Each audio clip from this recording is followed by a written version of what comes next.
Good evening. This is going to be about a 6 to 10 part series. I'm not sure. I already have it all written, ready to go.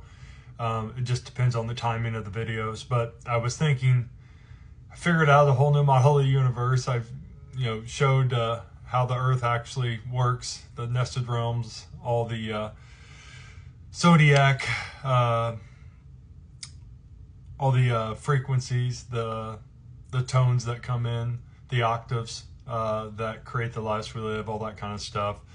Redefined gravity the other day. A lot of different things. So I was thinking, all right, maybe that's not what people need. Maybe I should try to do something. And obviously I was trying to tell you about different things, how to live and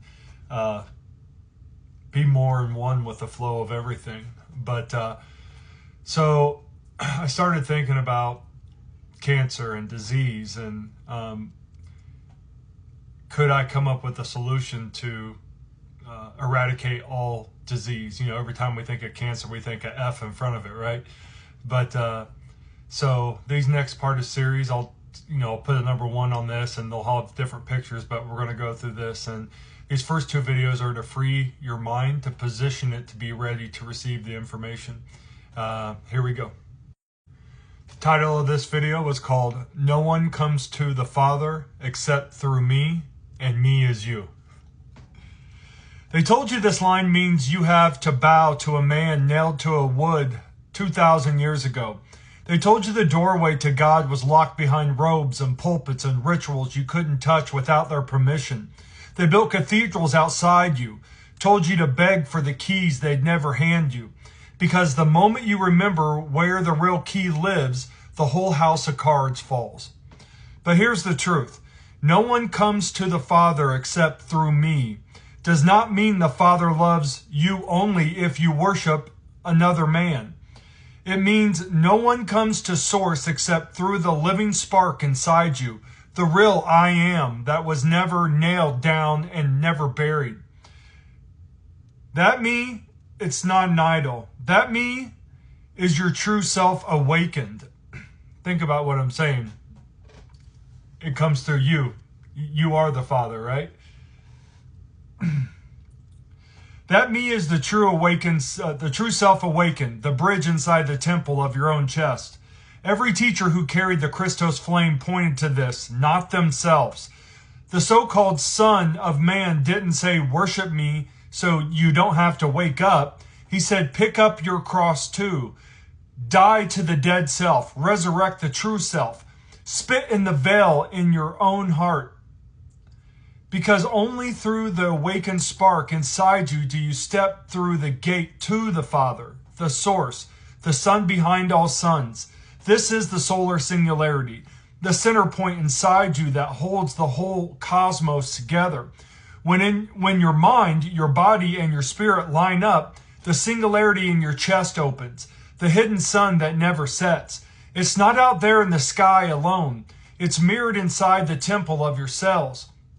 That's why the old symbols show the sacred heart surrounded by flames, because your real center is the solar portal back to Source. But the old system, the Metatronic spiral, inverted this.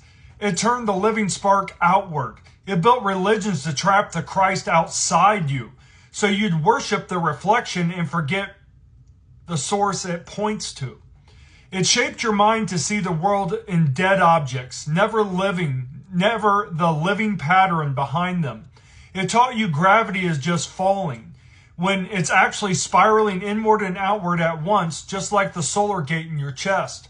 So what does it mean? No one comes to the Father except through me. It means no one comes home unless they pass through their own flame. You can't ride someone else's awakening. You can't buy it or borrow it or bow for it. You have to stand in your own temple, light your own lamp, open your own solar gate.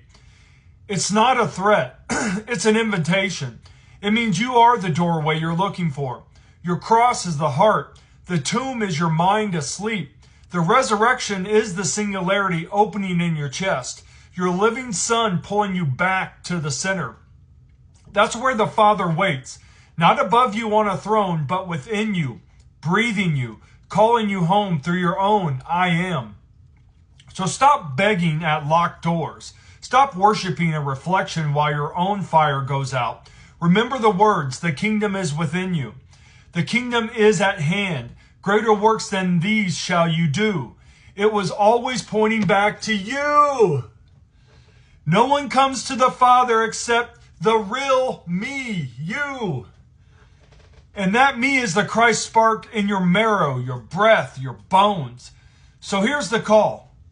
Wake up inside your wake up the sun inside your temple. Clean it, unblock it, tune it, seal it. Speak life into it. Then stand in it, I am. And watch the singularity open. Watch your gravity bend back to source. Watch the downward spiral break apart, because it cannot hold a soul who remembers the center. The center. This is the living gospel they never wanted you to touch. You are the bridge. You are the temple. You are the spark. You are the way. No one comes to the Father except through you, because the Father lives in you and through you. And when you stand in that, the real sun rises inside and out. The solar singularity, the hidden realms, the spiral path home, it all lines up when you do, when you align. So open the gate, light the flame, walk through your own me, and come home. So it is. Have a great night. Namaste. On to part 2.